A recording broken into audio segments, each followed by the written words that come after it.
శోభారాణి గారు, ఎన్నికలకు ముందు వరకు ఒక లెక్క, ఇప్పుడు ఒక లెక్క అన్నట్టుగా ఒక్కసారిగా ఉన్న ఫలంగా ఏ సామాజిక వర్గాన్ని అయితే ఆయన నమ్ముకున్నాడు, నా ఎస్సీ నా బీసీ అని చెప్పుకునే రాష్ట్ర ముఖ్యమంత్రి గారిని వదిలేసి ఈ రోజున బీసీలకు సంబంధించిన కానీ లేకపోతే ఎస్సీలకు సంబంధించిన కానీ అణగారిన వర్గాల నాయకులంతా కూడా బయటకు వచ్చేస్తున్న పరిస్థితి. ఏమంటారు దీని మీద మీ అభిప్రాయం? నా ఎస్సీ నా ఎస్టీ నా బీసీ నా మైనారిటీలు అన్నప్పుడు నిజంగా జగన్మోహన్ రెడ్డి గారికి వాళ్ళ మీద ప్రేమ ఉండే ఈ కార్పొరేషన్ చైర్పర్సన్స్ కానీ చిన్న చిన్న పదవులు కానీ ఎస్సీ బీసీలకి ఎక్కువ ఇచ్చిన మాట వాస్తవం. కానీ నా ఎస్సీ నా ఎస్టీ నా బీసీ నా మైనారిటీలు అని వాళ్ళ మీద ప్రేమ చూపించినట్లు చూపించి వాళ్ళ ఇంట్లో పని మనుషుల్లాగా మారుస్తాడని ఎవరు ఊహించలే. ఈరోజు I'm so sorry to say this, ప్రజాప్రతినిధులే కాదు ఉన్నతాధికారులుగా ఉన్నటువంటి ప్రతి SC ST BC minority officers ఎవరైతే ఉన్నారో ఇవాళ జగన్మోహన్ రెడ్డి గారి ఇంట్లో పని మనుషులుగా మారారని నేను చెప్పదలుచుకున్నాను. For which I'm saying sorry, even I'm apologise. I should not use that word, but వాళ్ళు చేస్తున్నది అదే. అలా ఈరోజు వెనక్కి తిరిగి చూసుకుంటే ఇంకా 2-3 నెలల్లో ఎలక్షన్స్ ఉన్నాయి. జగన్మోహన్ రెడ్డి ప్రభుత్వంలో చనిపోయినంత మంది ఎస్సీ ఎస్టీ బీసీ మైనారిటీలు, దాడులకు గురైన వాళ్ళు, భయంలో బ్రతికిన వాళ్ళు, ఆస్తులు ధ్వంసానికి గురైన వాళ్ళు, మానభంగాలకు గురైన వాళ్ళు, మానవత్వం లేకుండా విచక్షణ రహితంగా బాధితులుగా మిగిలిన వాళ్ళు ఇవాళ రాష్ట్రంలో కోకొల్లలుగా ఉన్నారు.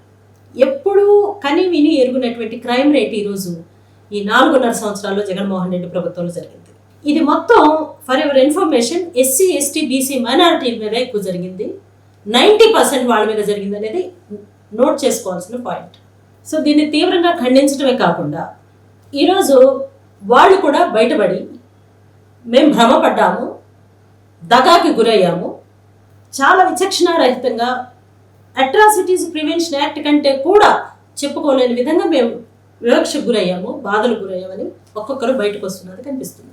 ఇవాళ దొంగ ఓట్లుని నమ్ముకొని జగన్మోహన్ రెడ్డి ఎలక్షన్స్లోకి వెళ్ళబోతున్నాడు అనేది నిరంతరం ఈ 3-4 monthsలో బాగా నలుగుతున్నటువంటి హాట్ టాపిక్. అంటే జగన్మోహన్ రెడ్డి ఎక్కడి దాకా దిగజారాడంటే, నేను చెప్పిన అబద్ధాలన్నీ నిజాలు అనుకొని మోసపోయిన జనం ఈరోజు రియలైజ్ అయ్యారు. కాబట్టి నేను దొంగ ఓట్లతో ఎలక్షన్స్లో గెలవాలి అనుకుంటున్నాను జగన్మోహన్ రెడ్డి. దరిదాపు 7 లక్షల ఓట్లు రాష్ట్రంలో నువ్వు దొంగ ఓట్లు క్రియేట్ చేసుకొని చెట్టు పుట్టకి రాయికి గుట్టకు కూడా ఓటు క్రియేట్ చేసి ఎలక్షన్ కమిషనర్కి మీరు అందించినటువంటి ఓటర్ లిస్ట్ ఏదైతే ఉందో వాటన్నిటిని బయటికి తీసి ఈరోజు తెలుగుదేశం పార్టీ ముందుగా దాని మీద బాధ్యత తీసుకొని జనసేన తెలుగుదేశం పొత్తులో మరియు అన్ని రాజకీయ పక్షాలన్నీ కలిసి దొంగ ఓట్ల మీద గెలిచే ప్రయత్నంలో ఒక కొత్త ప్రక్రియకి జగన్మోహన్ రెడ్డి తెరదీస్తున్నాడనే విషయాన్ని బహిర్గతం చేశారు. ఇక్కడ నేను ఒకటే చెప్పదలుచుకున్నానండి ప్రజానీకానికి, 4.5 సంవత్సరాలు భయానకమైన పరిస్థితుల్లో, అప్రజాస్వామికమైన పరిస్థితుల్లో, తెల్లవారితే ఏం జరుగుతుందో ఏం వినాల్సి వస్తుందో అని తెలియని భయమైన పరిస్థితుల్లో బ్రతికిన ప్రజలకు నేను ఒకటే చెప్పదలుచుకున్నాను. భారత రాజ్యాంగం మనకిచ్చినటువంటి బలమైనటువంటి ఆయుధం ఏదైనా ఉందంటే అది ఓటు. ఓటు ద్వారా ఎంత పెద్దవాళ్ళని కూడా, ఎంత నియంత్రణను కూడా ఇంటికి పంపించి మళ్ళీ తనకు కావాల్సినటువంటి సమాజాన్ని సృష్టించుకునే అవకాశం డాక్టర్ బాబాసాహెబ్ అంబేద్కర్ రాజ్యాంగంలో భారత ప్రజానీకానికి ఇచ్చినటువంటి పెద్ద ఆయుధం. సో మేము మళ్ళీ చెప్తున్నది ఏంటంటే, ఈ చంద్రబాబు నాయుడు గారి వాళ్ళ అసలు జైలులో ఎంత ఘోరమైన పరిస్థితుల్ని అనుభవించి అక్కడ ఆయన అనుభవించిన విషయాన్ని కూడా మర్చిపోయి వచ్చిన మరుక్షణంలోనే ఓటుని ఎంత జాగ్రత్తగా వాడుకోవాలి, దొంగ ఓట్లతో వైసీపీ ప్రభుత్వం మళ్ళీ ప్రభుత్వంలోకి వచ్చే ప్రయత్నాన్ని మనం ఎలా భగ్నం చేయాలి, ఎలా దూసుకొని పోవాలనే దాని మీద ఆయన నిరంతరం కృషి చేస్తా వేదికల మీద ఓటు ఒక ఆయుధంగా ఎలా ఉపయోగించుకోవాలి, దానికి ఉన్న విలువేంటో ఈరోజు ప్రసంగాల్లో ప్రధాన అంశంగా తీసుకోవటాన్ని మనం గుర్తించాలి. సో మాలాంటి లాయర్స్ మేము జ్యుడిషియరీ లైన్లో కూడా ఉన్నాం కాబట్టి ఆ ఓటు విలువేంటో ఇంకా మాకు అదనంగా, ప్రజల కంటే కూడా అదనంగా మాకు తెలుసు. కాబట్టి మేము మనం చేసుకుంటున్నది ఏంటంటే, ఇప్పుడైనా కళ్ళు తెరవండి, మీకు ఏ ఆయుధాలు అవసరం లేదు.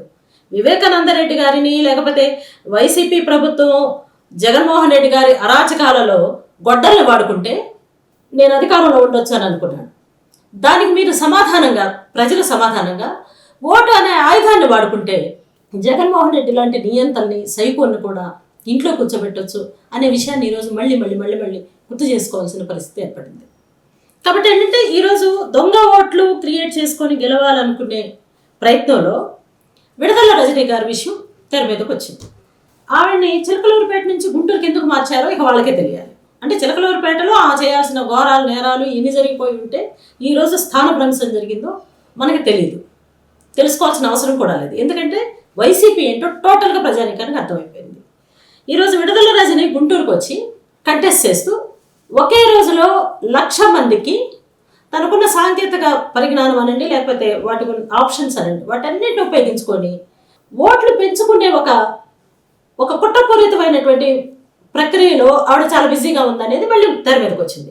నేను ఒకటే చెప్తా ఉన్నానండి, విడదల రజనీని కొన్ని ఏరియాల్లో అసలు ఈ ఏరియాలకు రావద్దమ్మా అని చెప్పే పరిస్థితి ఉంది ఈరోజు ఆ కంటెస్ట్ చేయబోయే నియోజకవర్గంలో చెప్పదలుచుకున్నాను.